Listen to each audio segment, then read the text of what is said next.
It was certainly a different debate in tenor, tone, just from the start tonight than we saw in Atlanta just a few months ago.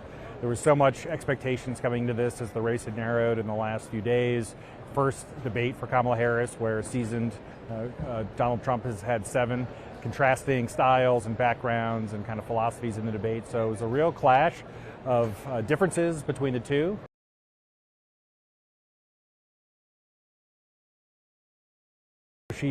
Given that she had such a tall task and the stakes were so high, I thought she performed very admirably against a very formidable opponent and so much scrutiny, on this race. So she delivered one of her best debates. I mean, she did very well against Mike Pence in 2020, but had a lot of inconsistency when she ran for president in 2019. She got bogged down in disputes with Tulsi Gabbard and had a tough time defending some of her record from California. And tonight she was generally on the offense against Donald Trump.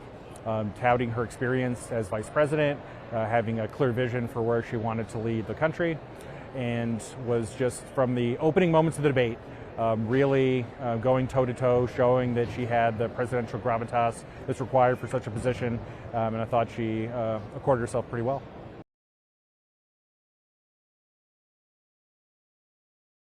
Donald Trump, I'd say, had an inconsistent performance, certainly not as well as he did in Atlanta.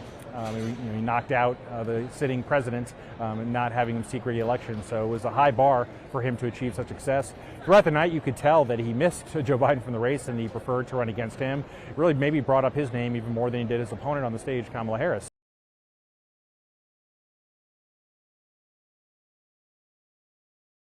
He had a lot of fertile ground to talk about the policy evolutions of Kamala Harris in the last 5 years. She had a lot more liberal positions on the environment and immigration and the healthcare and the economy and things like that that have changed. And she's moderated and trying to maybe brand her as a flip-flopper like George Bush did against John Kerry in the 2004 election. At least making the argument she has no core values and moderate voters wouldn't be comfortable knowing where she may stand if she does win the election. There was some discussion there, but instead of really focusing on that like a laser, he reverted back to some unfinished business and grievances he had about January 6th and accepting the results of the 2020 election. Those are things I think, especially for those independent voters, they'd prefer to move on and focus on the future as opposed to really getting those things that we spent the past years doing in the legal system and other places. So as the debate progressed, he just got a little bit less disciplined, and you could tell that Kamala Harris achieved her goal of getting under his skin, and I think took him off his best debate game tonight.